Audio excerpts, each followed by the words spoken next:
Micro എക്കണോമിക്സിൻ്റെ ബാക്കി. ഇങ്ങനെ കുറച്ച് സ്രോതസ്സുകൾ ഉണ്ടായാലും, ഭൂമിയിൽ കുറച്ച് സ്രോതസ്സുകളെ ഉണ്ടായിരുന്നാലും എന്നാലും മനുഷ്യൻ്റെ ആവശ്യങ്ങൾക്ക് പരിധിയില്ല. മനുഷ്യൻ്റെ ആവശ്യങ്ങൾ നിറവേറ്റുന്ന വിരളമായ വിഭവങ്ങളുടെ മാനേജ്മെൻറ്റിനെയാണ് ഈ എക്കണോമിക്സ് കൈകാര്യം ചെയ്യുന്നത്. സാമൂഹിക ശാസ്ത്രത്തിൻ്റെ ഒരു പ്രധാന ഭാഗമാണ് എക്കണോമിക്സ്. മനുഷ്യ സമൂഹം തമ്മിലുള്ള ബന്ധങ്ങളുടെ ശാസ്ത്രമാണ് സാമൂഹിക ശാസ്ത്രം കൈകാര്യം ചെയ്യുന്നത്. അതായത് സാമൂഹിക ശാസ്ത്രം കൈകാര്യം ചെയ്യുന്നത് മനുഷ്യ സമൂഹം തമ്മിലുള്ള ബന്ധങ്ങളുടെ ശാസ്ത്രത്തെയാണ്. അതുപോലെ സാമൂഹിക ശാസ്ത്രത്തിൻ്റെ ഒരു പ്രധാന വിഷയമാണ് പ്രധാന വിഷയങ്ങളാണ് സാമൂഹിക ശാസ്ത്രം, സാമ്പത്തിക ശാസ്ത്രം, ചരിത്രം, മനഃശാസ്ത്രം എന്നിവ. ഇംഗ്ലീഷിൽ പറഞ്ഞാൽ social science, economics, history, psychology. അതേപോലെ പരിധിയില്ലാത്ത ആവശ്യങ്ങളും കുറച്ച് വിഭവങ്ങളും കൈകാര്യം ചെയ്യുന്നതിലെ മനുഷ്യൻ്റെ പെരുമാറ്റത്തെക്കുറിച്ച് പഠിക്കുന്നതിനാൽ സാമൂഹിക ശാസ്ത്രത്തിലെ ശ്രദ്ധേയമായൊരു വിഷയമാണ് സാമ്പത്തിക ശാസ്ത്രം. അതേപോലെ പോൾ എം സാമുവൽസൺ അദ്ദേഹം പറയുന്നത് സാമ്പത്തിക ശാസ്ത്രം സാമൂഹിക ശാസ്ത്രങ്ങളുടെ റാണിയാണ് എന്നാണ്. റോബിൻസൺ പറയുന്നത് സാമ്പത്തിക ശാസ്ത്രത്തെ മനുഷ്യശാസ്ത്രമായി കണക്കാക്കുന്നു. അത് ഒറ്റപ്പെട്ട വ്യക്തികളുടെ സാമ്പത്തിക കാര്യങ്ങളും പഠിക്കുന്നു. സാമ്പത്തിക ശാസ്ത്രം പോസിറ്റീവ് ശാസ്ത്രമോ മാനദണ്ഡ ശാസ്ത്രമോ എന്നത് ചർച്ചാ വിഷയമാണ് ഇന്നും. സാമ്പത്തിക ശാസ്ത്രം പോസിറ്റീവ് ശാസ്ത്രമാണോ മാനദണ്ഡ ശാസ്ത്രമാണോ എന്നത് ഇന്നും ചർച്ചാ വിഷയമാണ്. അതേപോലെ പോസിറ്റീവ് എക്കണോമിക്സ് വർത്തമാനകാലത്തിൽ എന്താണ് എന്നതിൽ ശ്രദ്ധ കേന്ദ്രീകരിച്ചിരിക്കുന്നു. അതായത് ഈ പോസിറ്റീവ് എക്കണോമിക്സ് എന്ന ഇന്നത്തെ കാലത്ത് എന്താണ് എന്നതിലാണ് ശ്രദ്ധ കേന്ദ്രീകരിക്കുന്നത്. പ്രകടമായി പരിശോധിക്കാൻ കഴിയുന്ന സാമ്പത്തിക ബന്ധങ്ങളുടെ കൈകാര്യം ചെയ്യുന്നു ഇത്. മാനദണ്ഡ സാമ്പത്തിക ശാസ്ത്രത്തിൻ്റെ ശ്രദ്ധ എന്തായിരിക്കണം എന്നതിലാണ്. സാധ്യതയുള്ള മാറ്റങ്ങൾ വിലയിരുത്തുന്നതിനെ കുറിച്ചാണ് ഇത് കൈകാര്യം ചെയ്യുന്നത്. പിന്നെ ഒയ്ക്കണോമിയ എന്ന ഗ്രീക്ക് പദത്തിൽ നിന്നാണ് സാമ്പത്തിക ശാസ്ത്രം എന്ന വാക്ക് ഉത്ഭവിച്ചത്. അതായത് ഹോം മാനേജ്മെൻ്റ് ആണ് ഒയ്ക്കണോമിയ എന്ന ഗ്രീക്ക് പദത്തിൻ്റെ അർത്ഥം. ഇതിൽ നിന്നാണ് എക്കണോമിക്സ് എന്ന പദം ഉത്ഭവിച്ചത്.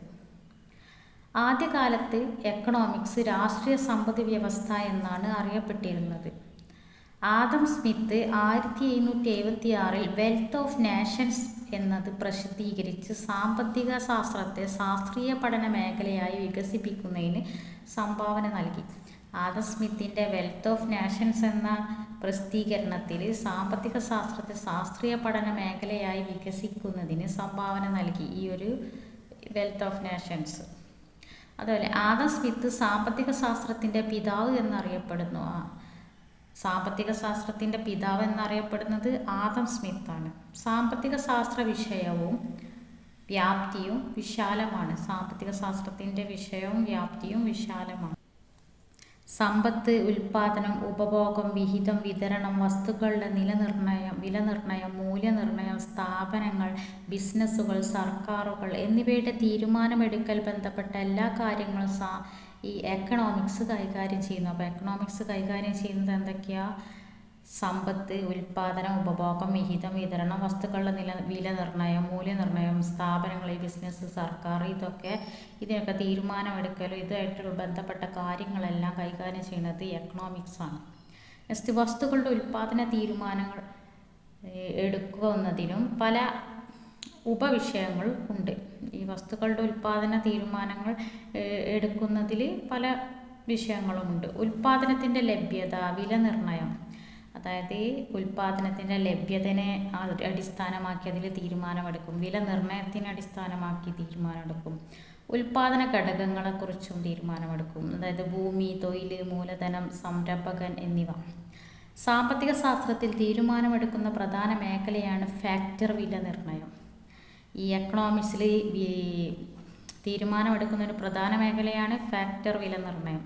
ഇത് വസ്തുക്കളുടെ വിലനിർണ്ണയവുമായി ബന്ധപ്പെട്ടിരിക്കുന്നു. ഈ ഫാക്ടർ വിലനിർണ്ണയം വസ്തുക്കളുടെ വിലനിർണ്ണയവുമായി ബന്ധപ്പെട്ടിരിക്കുന്നു.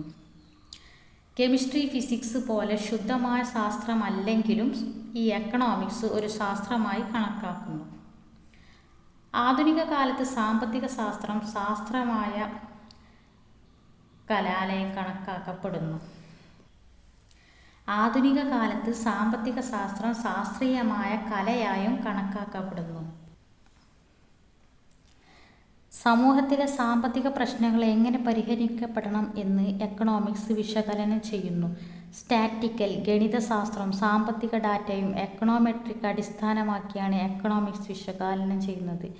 സ്റ്റാറ്റിക്കലും ഗണിതശാസ്ത്രവും സാമ്പത്തിക ഡാറ്റയും എക്കണോമെട്രിക്കും ഒക്കെ അടിസ്ഥാനമാക്കിയിട്ടാണ് എക്കണോമിക്സ് വിശകലനം ചെയ്യുന്നത്.